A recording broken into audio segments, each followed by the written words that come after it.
మహాగణుడైన మా ప్రియ పరలోకపు తండ్రి, ఈ సమయమందు నాయన ఈ ప్రియ కుమారుడు మాకు రక్షకుడు అయిన యేసుక్రీస్తు ప్రభు నామం ద్వారా ముందుగా మీకు కృతజ్ఞతాస్థుతులు తెలియజేస్తున్నాను. తండ్రి, గడిచిన కాలమంతా కూడా మమ్మల్ని సజీవులుగా ఉంచే దేవా, ఈ విధముగా ఈ శ్రేష్టమైన పథకంలో నాయన నీ రెక్కల నీడలో మమ్మల్ని భద్రపరిచి తండ్రి, ఇదిగో మీరు ఏర్పరచుకున్న ఈ సేవకుల ద్వారా తండ్రి అనేక సంగతులను మాతో పంచుకుంటూ ఈ లోకంలో నాయన మేము ఎలాగూ బ్రతకాలో వాటిని మాకు నేర్పిస్తూ మీకు ఇష్టమైన పిల్లలుగా నాయన మీ ముందులాగు మీరు నేర్పుతున్న సంగతులను బట్టి మీకు కృతజ్ఞతలు తండ్రి.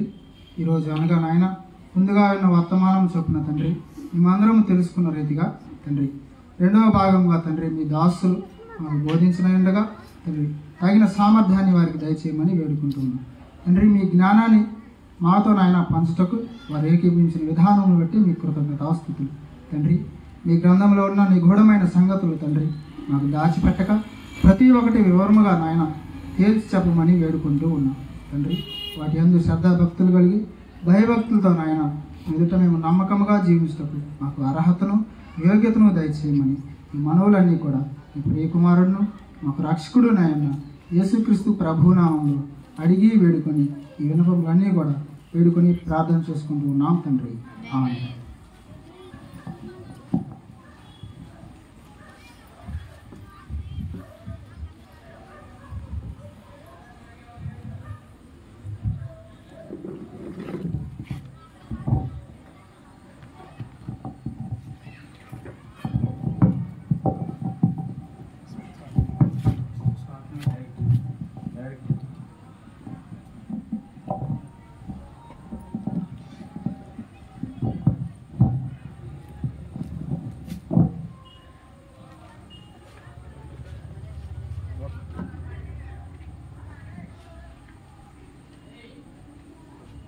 ఓకే,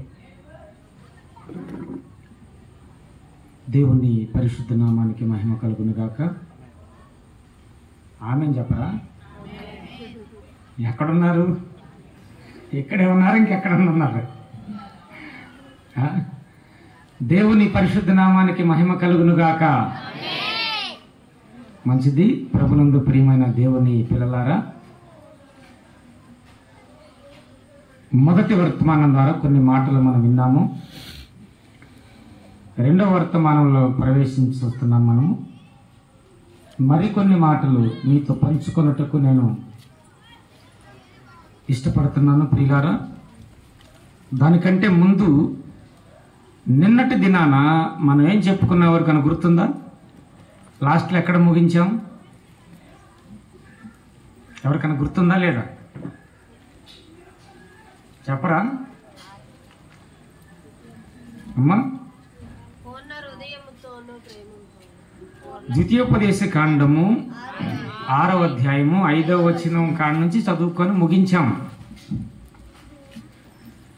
నేటి క్రైస్తవ సమాజంలో లేక నేటి సమాజంలో యవ్వనస్తుల పరిస్థితి ఎలా ఉన్నది?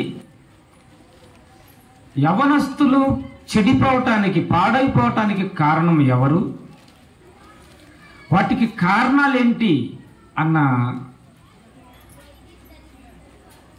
అంశంపై మనము కొన్ని మాటలు ధ్యానించాము. అదే అంశానికి సంబంధించి మరికొన్ని మాటలు. ఇదేంటంటే టోటల్గా తల్లిదండ్రులు అనేవారు బిడ్డల విషయంలో జాగ్రత్తలు తీసుకొని వారు చెడిపోకుండా కాపాడవలసిన బాధ్యత ఎవరిది? తల్లిదండ్రులది. మరి తల్లిదండ్రులు బిడ్డలను సంరక్షించాలన్నా, వాక్యములో పెంచాలన్నా ముందు తల్లిదండ్రులకు ఏం తెలియాలి? చెప్పాలి. తల్లిదండ్రులకు ఏం తెలిస్తే వాళ్ళు అలా పెంచగలరు? ముందు వీళ్ళకి వాక్యం తెలియాలండి. అవునంటారా కాదంటారా? దేవుడు అంటే భయము, భక్తి అనేది ముందు మొదటిగా తల్లిదండ్రులకు తెలిస్తే అప్పుడు బిడ్డలను దేవుని కొరకు పెంచగలరు. అవునా?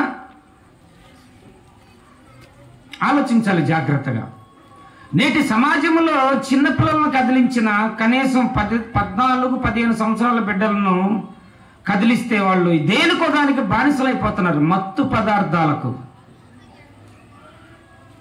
ఇంకా ప్రేమంట, లవ్. ఎన్ని సంవత్సరాలు? 15 సంవత్సరాలు, 16 సంవత్సరాలు, 17 సంవత్సరాలకే మరొక స్త్రీ మీద ఈ యవనస్తుడికి ఏం కలుగుతుంది? వాళ్ళ భాషలో ప్రేమ. అది అర్థమవుతుందా? అది ప్రేమ కాదు ప్రియులారా. ఆ వయసులో పుట్టేది ప్రేమ కాదది. ప్రేమ అనేది త్యాగంతో కూడుకుంది.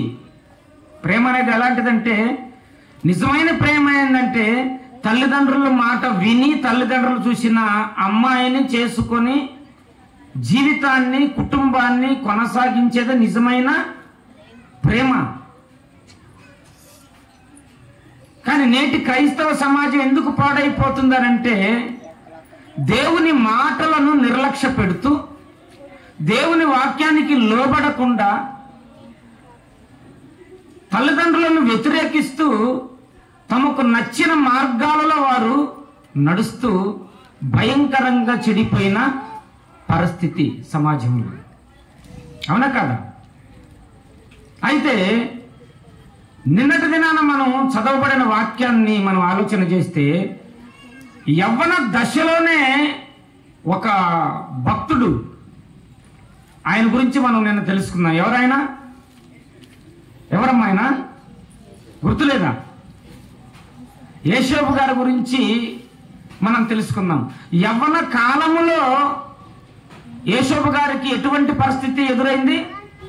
ఒక స్త్రీ వచ్చి నాతో పాపం చేయి అని వేధించింది, వెంటబడింది, విసిగించింది ఆయన్ని, రా వచ్చి నాతో పాపం చేయని.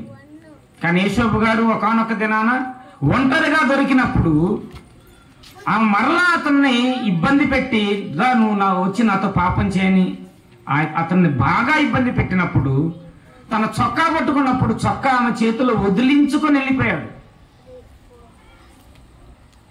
వింటున్నారా? అటువంటి మనస్సు సాక్షి కలిగిన వారు దేవునికి అవసరం. ఎటువంటి మనస్సు చెప్పాలి? ఎటువంటి మనస్సు? పాపానికి దూరంగా జీవించే మనసు ఉండాలి యవనస్తులకి. పాపానికి దూరంగా జీవించే మనసు ఉండాలి. దేవునికి నచ్చే జీవితం అది. అందుకనే నరుడు, యవ్వన కాలమున నరుడు కాడి మోయుట శ్రేష్టం అన్నాడు. అది నిన్న చదువుకున్నాం. నిన్న చదవబడిన వాక్య భాగంలో రిపీట్ ఇప్పుడు ఎందుకు చేశారంటే మిమ్మల్ని ఆలోచింపచేయటానికి. ఒక మాట చూసి ఈనాటి కార్యక్రమాన్ని మనం ప్రారంభించుకుందాం. అదే ఆదికాండము 39వ అధ్యాయము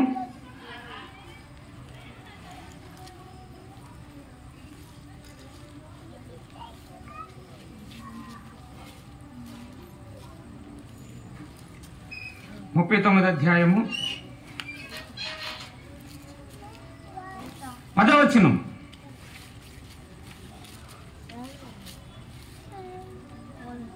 తొమ్మిది చూద్దాం. నీవు అతని భార్య అయినందున నిన్ను తప్ప మరి దేనిని నాకు అప్పగింపక ఉండలేదు. కాబట్టి నేనెట్లు ఇంత ఘోరమైన దుష్కార్యము చేసి దేవుని దృష్టికి విరోధముగా పాపము కట్టుకొందును. బా, ఎంత అద్భుతంగా ఉందండి మాట. ఎవరైనా అనగలరా?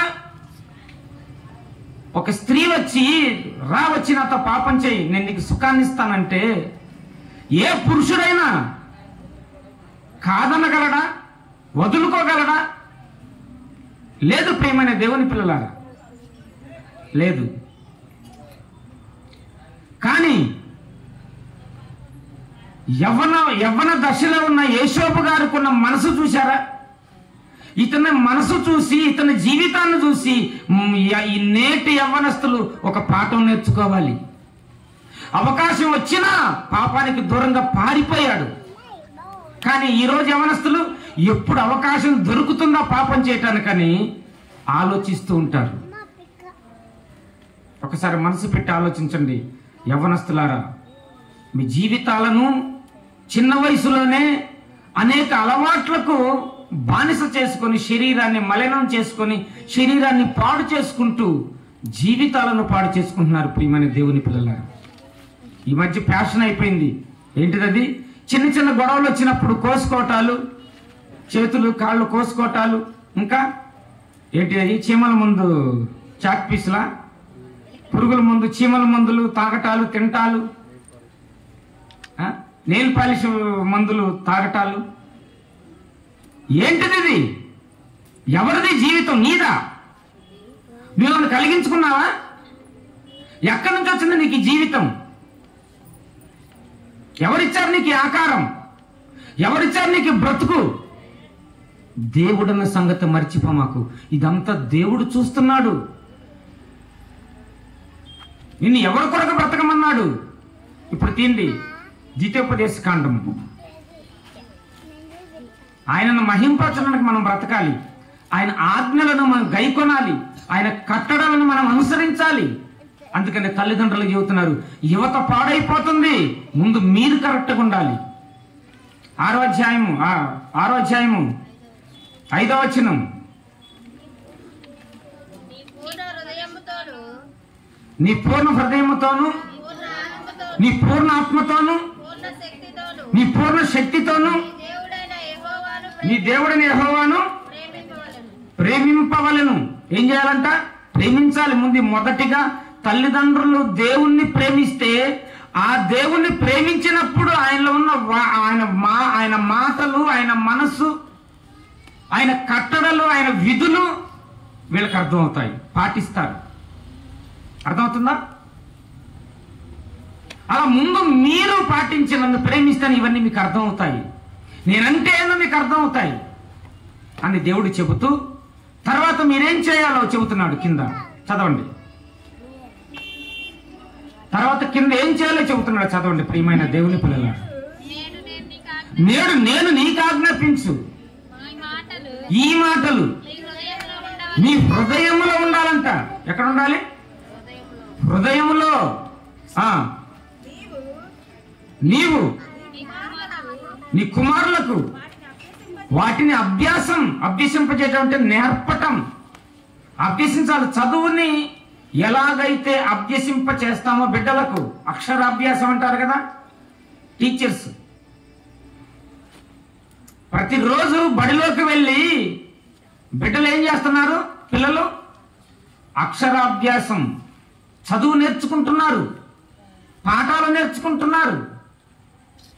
మన బిడ్డలకు మనమేం చేయాలంట? మనమే టీచర్స్గా అయిపోవాలి. మనమే టీచర్స్గా మారిపోయి బిడ్డలను క్రమ పద్ధతిలో పెంచాలి.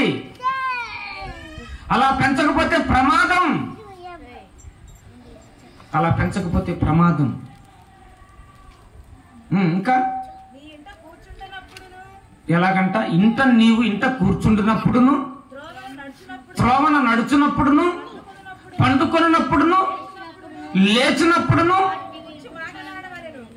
ఎవరి గురించి మాట్లాడాలి? దేవుని గురించి మాట్లాడాలి. నిన్న చెప్పుకున్నాం, అయినా అది జ్ఞాపకం చేసి నేను వెళ్ళిపోతున్నాను వాక్యంలో. అర్థమైందా ప్రియమైన దేవుని పిల్లలారా? ఇది అర్థమైన ఒక భక్తురాలు ఉంది బైబిల్లో. బిడ్డలను ఎలా పెంచాలో, ఎలా పెంచితే దేవునికి ఉపయోగపడతారో మీకు అర్థమవుతుందా? ఎలా పెంచితే దేవునికి ఉపయోగపడతాడో ఒక తల్లి మనకు ఒక పాఠం నేర్పుతుంది ఈ రాత్రికాల సమయంలో. ఆమె ఎవరో కాదు, హన్నా గారు. చూద్దాం ఆమె గురించి బైబిల్లో ఏం రాయబడిందో. హన్నా గారు బిడ్డని ఎలా పెంచిందో ఒక్కసారి మీ బైబిల్ తెరిచి ఆలోచించమంటున్నాను ప్రియమైన దేవుని పిల్లలారా. సమూయేలు మొదటి గ్రంథం మొత్తం చదవటానికి సమయం చాలదు కనుక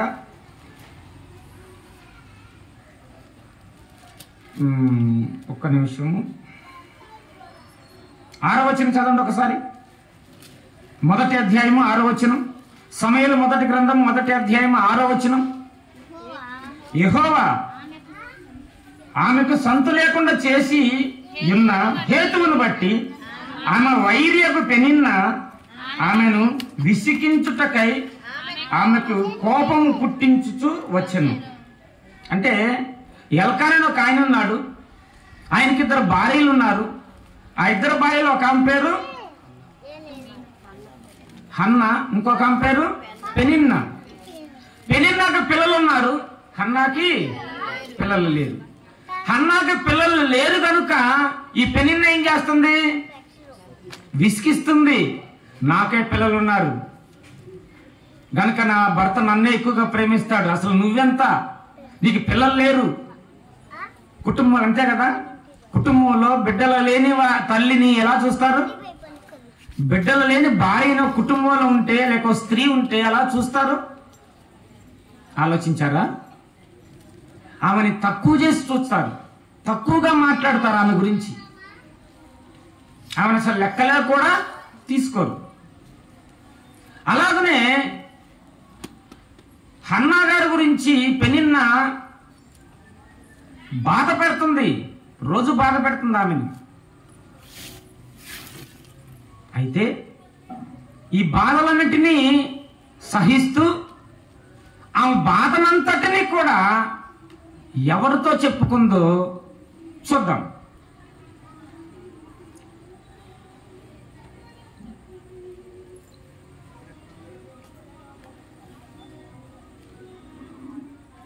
పంతొమ్మిదవ వచనం చదవండి.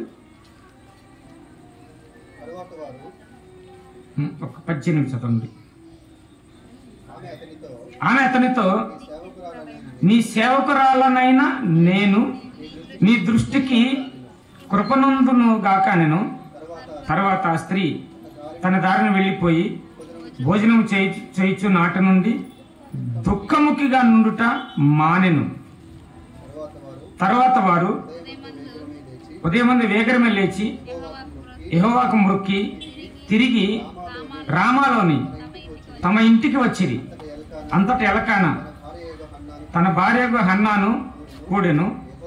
యెహోవా ఆమెను జ్ఞాపకము చేసుకొనెను గనుక హన్న గర్భము ధరించి దినములు నిండినప్పుడు ఒక కుమారుని కని నేను యెహోవాకు మొక్కుకొని వీనిని అడిగితేననుకొని వానికి సమూయేలును పేరు పెట్టను. దీనికి ముందేం జరిగిందంటే తన బాధనంతటిని కూడా షిలోహ మందిరంలో వెళ్ళగక్కేసింది, దేవునికి మొరపెట్టింది, కుమ్మరించింది అని రాయబడింది. అక్కడ దుఃఖాన్ని కుమ్మరించిందని రాయబడింది బైబిల్లో హన్నాగారు.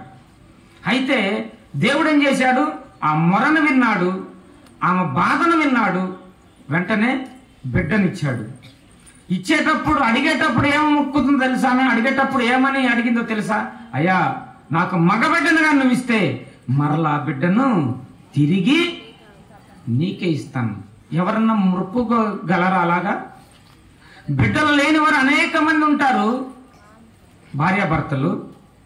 దేవుడు బిడ్డనిస్తే అయ్యా బిడ్డను తిరిగి నీకే ఇస్తాను అని ఎవరైనా చెప్పగలరా? అంత మనసు ఎవరికైనా ఉంటుందా? కానీ గొప్ప మనసున్న తల్లిగా ఎవరు కనపడుతున్నారు ఇక్కడ మనకి? హన్నా. ఎవరికి లేని మనసు అది.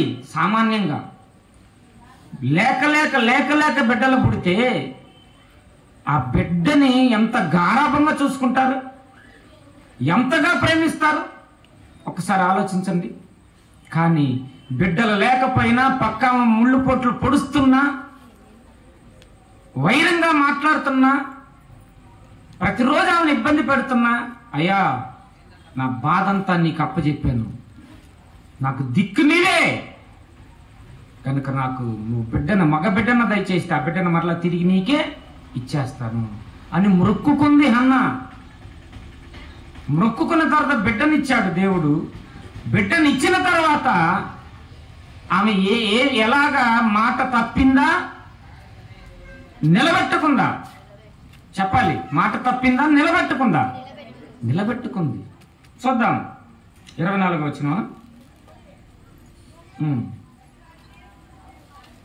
సమూయేలు మొదటి గ్రంథము 1వ అధ్యాయం 24వ వచనం.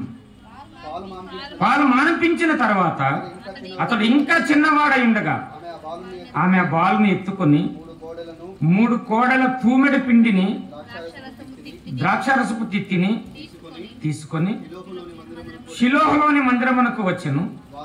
వారు ఒక కోడెను వధించి పిల్లవానిని ఏలి యొద్దకు తీసుకొని వచ్చినప్పుడు ఆమె అతనితో ఇట్లనెను, నా ఏలినవాడా, పాస్టర్ గారితో చెబుతుంది, దైవజనుడితో చెబుతుంది, నా ఏలినవాడా, ఒకప్పుడు నేను నీ సన్నిధిలో మొక్కుకున్నానయ్యా, దేవునికి ప్రార్థన చేస్తే దేవుడు నా గర్భం తెరిచాడు, నాకు బిడ్డనిచ్చాడు. ఆనాడు నేను మొక్కుకున్నాను గనక నేను ఆ మాట మరిచిపోకుండా ఇదిగో నా బిడ్డను తీసుకొని దేవుని సన్నిధిలో వదిలిపెట్టడానికి ఆ బిడ్డను వచ్చానయ్యా. ఎంత గొప్ప విషయం అండి అన్నగారు, ఎంత గొప్ప మనసు అండి అన్నగారిది. ఎవరన్నా చేయగలరా? ఎవరైనా.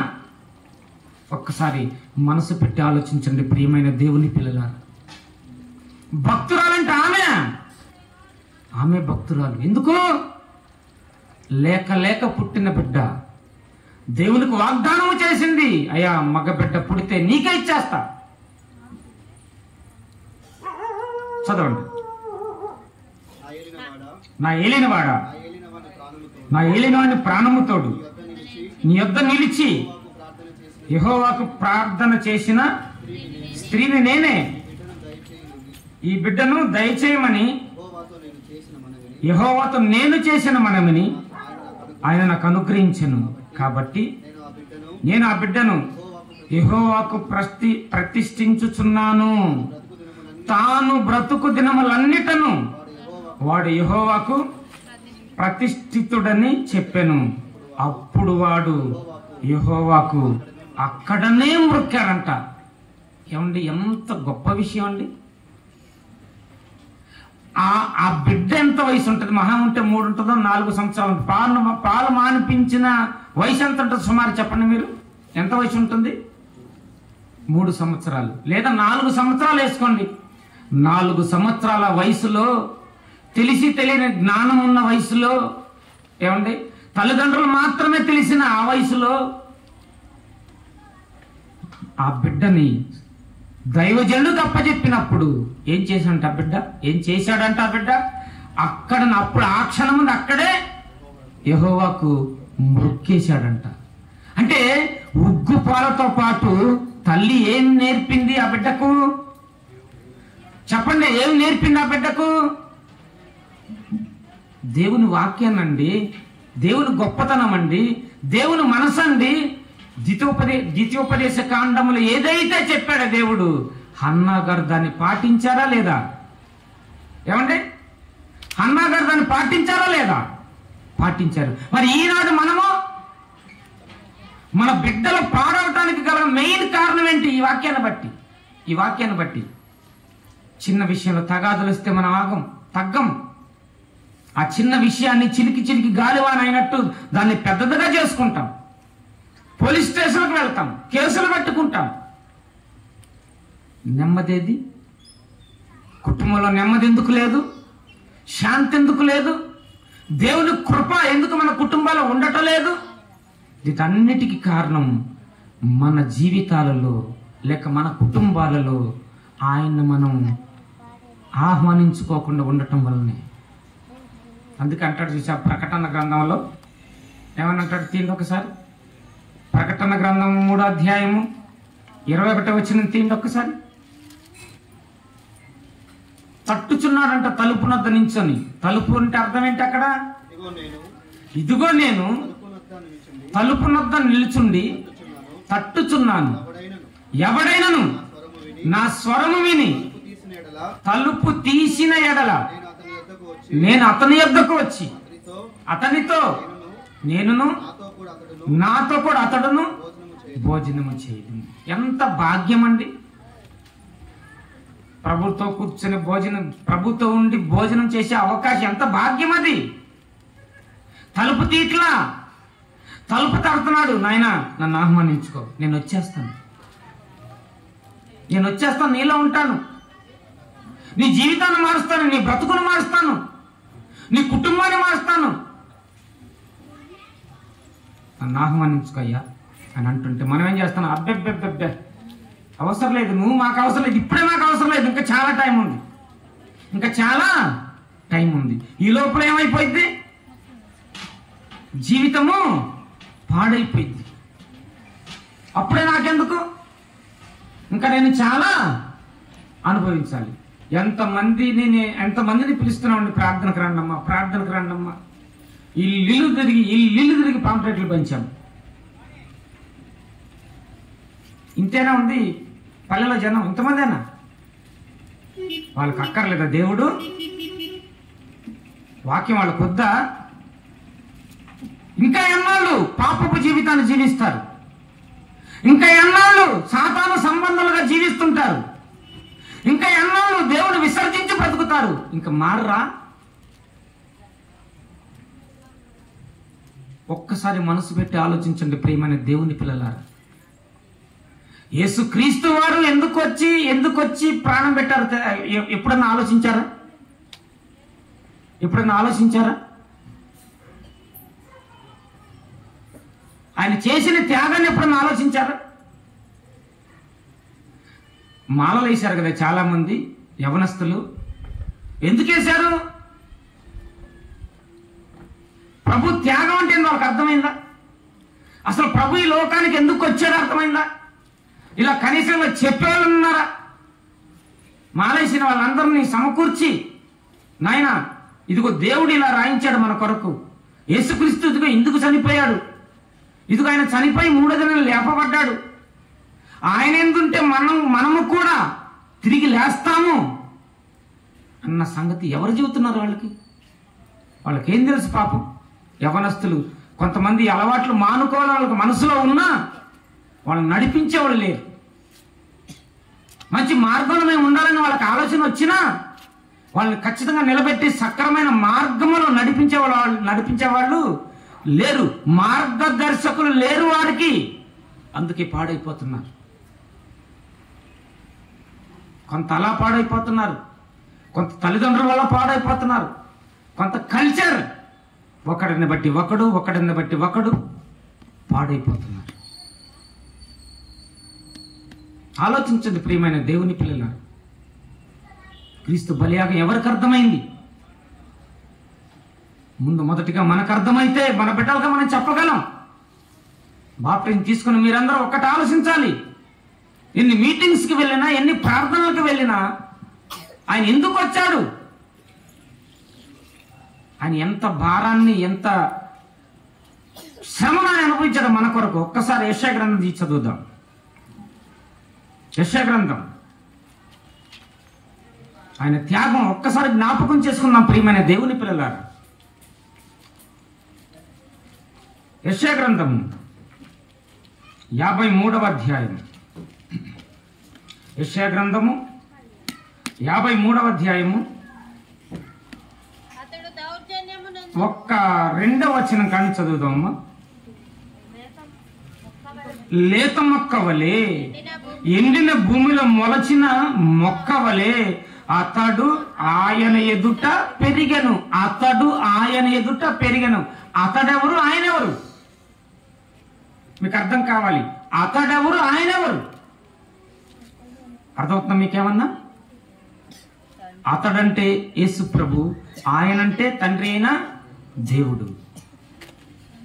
తండ్రి దగ్గర ఎలా పెరిగాడంట ఆయన? లేత మొక్క వలె, సుకుమారుడుగా. లేత మొక్క ఎలా ఉంటుందండి? సుకుమారంగా పెరిగాడు. ఇంకా అతనికి స్వరూపమైనను సొగసైనను లేదు. మనం అతన్ని చూచి అపేక్షించున్నట్లుగా అతని యందు స్వరూపము లేదు. అంటే మనం ఇష్టపడేంత స్వరూపం కోల్పోయాడు ఆయన. మరి తండ్రి దగ్గర సుకుమారంగా పెరిగిన, సుందరుడుగా పెరిగిన, పాట కూడా రాయబడింది కదా, ఎంతో సుందరుడమ్మ తాను నేనెంతో మురిసిపోయాను. అంటే యేసుక్రీస్తు గురించి అంతగా వర్ణించి పాడారు పెద్దలు. అంత సుందరుడు ఆయన. అటువంటి ఆయనకి ఏం లేదంట, స్వరూపం లేదు, సొగసైన స్వరూపం లేదు. ఇంకా అతడు తృణీకరింపబడిన వాడును, ఆయను మనుషుల వలన విసర్జింపబడిన వాడును, వ్యసనక్రాంతుడుగాను, వ్యాధిని అనుభవించిన వాడుగాను, మనుషులు చూడనొల్లని వాడుగాను ఉండెను. అంటే ఇవన్నీ ఎవరి కొరకు మారిపోయాడు ఆయన?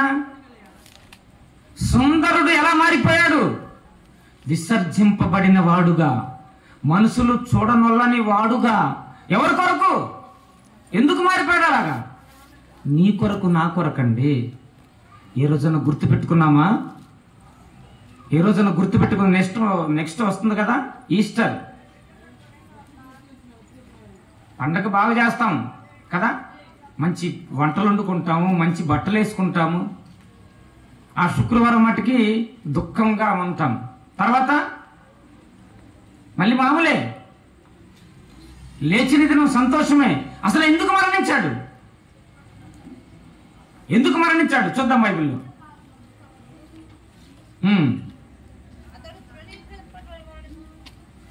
అతడు తృణీకరింపబడిన వాడు గనుక మనము అతనిని ఎన్నిక చేయకపోతే, తృణీకరించబడిన వాడు గనుక మనం ఎన్నిక చేయలేదంట. అంటే మనం గుర్తుపెట్టుకోలేని స్థితి. ఇంకా నిశ్చయముగా అతడు మన రోగములను భరించెను. వినాలి బాగా. నిశ్చయముగా అతడు మన రోగములను భరించెను.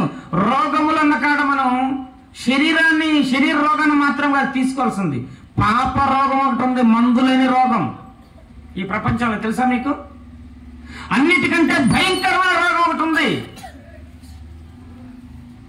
పెద్ద పెద్ద డాక్టర్లు కనుగొనలేని రోగం, సైంటిస్టులు కనుగొనలేని రోగం. ఏంటిదా రోగం? పాపం. చెప్పాలి, ఏంటిదా రోగం? పాపం. ఈ పాపానికి మందు ఎవరి దగ్గర ఉంది? యేసు ప్రభు. అదే అంటున్నారు ఇక్కడ, అదే రాయబడింది. చదవండి. నిశ్చయముగా అతను మన రోగములను భరించెను, మన వ్యసనములను వహించెను, అయినను మెత్తబడిన వాడిగాను, దేవుని వలన బాధింపబడిన వానిగాను, శ్రమ నొందిన వానిగాను మనం అతన్ని ఎంచితిమి. ఇంకా మన అతిక్రమ క్రియలను బట్టి అతడు గాయపరచబడింది. వినాలి బాగా. ఎవరిని బట్టమ్మా? అతిక్రమములు మనము చేస్తే ఆయన ఎందుకు గాయపరచబడాలి? ఏ రోజున ఆలోచించారా? ఏమ్మా, ఎన్ని సంవత్సరాల నుంచో చర్చికి వెళ్తున్నాం మనం. ఏ రోజున ఆలోచించారా? నేను చేసిన పాపాలకు నా ప్రభు నలిగిపోయాడు, బలి పశువుగా మారిపోయాడు. కలువరి శిలువలో 3 మేకుల మధ్యన రక్తధారలు కారుతూ 3 మేకుల మధ్యన ఏలబడ్డాడండి మన ప్రభు. మన ప్రభు ఎవరి కోసం? నీ కోసం, నా కోసం. ఏ రోజున గమనించామా? ఎవరినైనా తిట్టేటప్పుడు కానీ, గొడవలోకి వెళ్ళేటప్పుడు కానీ, ఎవరి పట్ల దురాలోచన చేసేటప్పుడు కానీ, అయ్యో నేను ఇది చెయ్యకూడదే, ఇది చేస్తే నా దేవుని దృష్టిలో నేను నేరస్తురాలుగాను మారిపోతానే అని ఏ రోజున ఆలోచిస్తున్నామా? ఇలా ఆలోచించి నీవు వాక్యానుసారంగా బ్రతికితేనే నీ కుటుంబాన్ని నువ్వు కట్టుకుంటూ నీ బిడ్డలను వాక్యంలో పెంచగలుగుతావు. ప్రియమైన సహోదరులారా, సహోదరిమణులారా, ఈ మైండ్ ఉండాలి. క్రీస్తు బలియాగం మనకు గుర్తుంటే మనం సెట్ అయిపోతాము. సెట్ అయిపోతే మన బిడ్డలను మనము కాపాడుకుంటాం, వాక్యంలో పెంచుతాం. ముందు మనకుండాలి క్రీస్తుని గురించిన ధ్యానం. చిన్న మాట మాట్లాడుకుని ముగించుకుందాం. ఇంకా మన దోషములను బట్టి నలుగొట్టబడెను. ఎవరిని?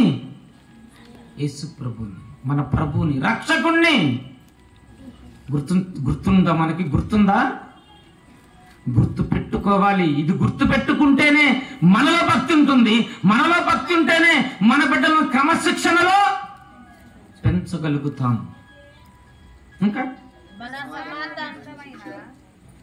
మన సమాధానార్థమైన శిక్ష అతని మీద పడెను. మనము సమాధానముగా ఉండటానికి మనం చేసిన తప్పులన్నిటినీ ఆయన మీద పడ్డాయి. అతడు పొందిన దెబ్బల చేత మనకు స్వస్థత కలుగుచున్నది. శరీర స్వస్థత మాత్రమే కాదు, ఆత్మ స్వస్థత కూడా కలుగుచున్నది. ఆలోచించండి ప్రియమైన దేవుని పిల్లలారా, ఏ రోజున ఇలా మనం ఆలోచించామా? వస్తాం వెళ్తాం, వస్తాం వింటాం వెళ్తాం, వస్తాం వింటాం వెళ్తాం. ఏం చెబుతున్నారు? ఏం జరుగుతుంది? బైబిల్లో ఏముంది? ఈ రోజున ఆలోచిస్తున్నామా? ఏం రాయబడింది ప్రభు గురించి? ఎలా బ్రతకమన్నారు ప్రభు? నేను ఎలా ఉన్నాను? నా జీవితం ఎలాగుంది? నా బ్రతుకు ఎలాగుంది? నా బ్రతుకు పాడైపోతే, నా కుటుంబం పాడైపోతే, నా బిడ్డలు చేతికి దొరకరు, కుటుంబం పాడైపోతుంది, సర్వనాశనం అయిపోతుంది కుటుంబం అని ఏ రోజున ఆలోచించాం మనం? ఒక్కసారి మనసు పెట్టి ఆలోచించండి ప్రియమైన దేవుని పిల్లలారా. ఇదంతా ఎందుకు ఈ సభలు పెట్టింది? మీరు మీరు మీరు దేవునిలో ఎదగాలని, ప్రభు మార్గంలో మీరు నడవాలని. కనుక ఆలోచించండి. ప్రభు త్యాగాన్ని ఆలోచించండి. ఆయన వచ్చిన కారణాన్ని ఆలోచించండి. వచ్చి ఇక నుంచి ఆయన కనీసం ఇక్కడి నుంచైనా ప్రభు ఎందుకు వచ్చాడు, ఆయన ఎందుకు మరణించాడు, ఇప్పుడు చదవబడ్డాయి, ఇప్పుడు చదివాను, విన్నారు. ఇక నుంచి ఏం చేయాలి? ప్రభు మార్గంలో నడవాలి. మనం ఎప్పుడైతే మార్గం నడుస్తామో మన బిడ్డలు కూడా ఎదిగెక్కుంది. ఎవరిలో ఎదుగుతారు? ప్రభువులో ఎదుగుతారు. అలా ఎదగాలి. యవనస్తులు ముఖ్యంగా ఆలోచించాలి. జీవితాన్ని పాడు చేసుకోకుండా, మత్తుకు అలవాటు పడిపోకుండా, త్రాగుడికి వ్యసన క్రాంతులుగా మారిపోకుండా మంచి మార్గంలో నడవండి ప్రియమైన దేవుని పిల్లలారా. మంచి మార్గాన్ని ఎంచుకోండి. ఆ వ్యసనాన్ని తీసివేసుకోండి. ఒక్కసారి బ్రతిమలాడుతున్నాను మిమ్మల్ని. మీరు బాగుపడాలి. మీరు ప్రభు మార్గంలో నడవాలి. చెడుని విసర్జించాలి, పాపాన్ని విసర్జించాలి, మంచి మార్గంలో మీరు నడవాలని. అది సభల యొక్క ఉద్దేశం అని మీరు అలా ఉండాలని, అలా బ్రతకాలని కోరుకుంటూ ఇలా మాటలు ముగిస్తున్నాను. చిన్న మాట ప్రార్థన చేసుకుందాం. మహాపరిశుద్ధుడ, ప్రేమ గల తండ్రి, కృపగల దేవ, జీవము గల నాయన, పరిశుద్ధుడు అయిన మహా గొప్ప తండ్రి, అయా మీ ఉన్నతమైన అతి శ్రేష్టమైన నామానికి వెళ్ళలేని స్తుతి స్తోత్రములు చెల్లిస్తూ ఇదిగో తండ్రి, మీ మాటలు మీ బిడ్డలకు వివరించాను ఆయన. విన్న మాటలు దుష్టుడు వచ్చి దొంగలించకుండా ప్రతి మాటను ఆలోచించి ఆ మాటల ప్రకారముగా మా జీవితాలను సరిచేసుకున్నట్టు తండ్రి సహాయం చేయమని యేసుక్రీస్తు ప్రభుల వారి పవిత్రమైన నామములో ఈ ప్రార్థన మీకు సమర్పిస్తున్నాము తండ్రి. ఆమేన్.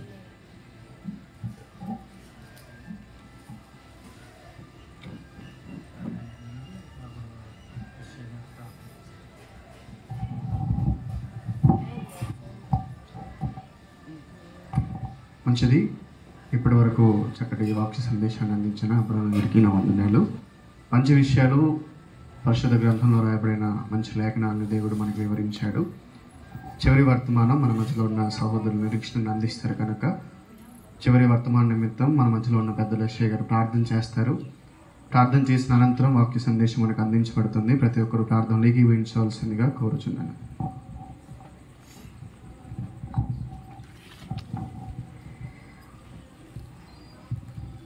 స్తుతులకు పాత్రుడ మా ప్రియ పరలోకపు తండ్రి,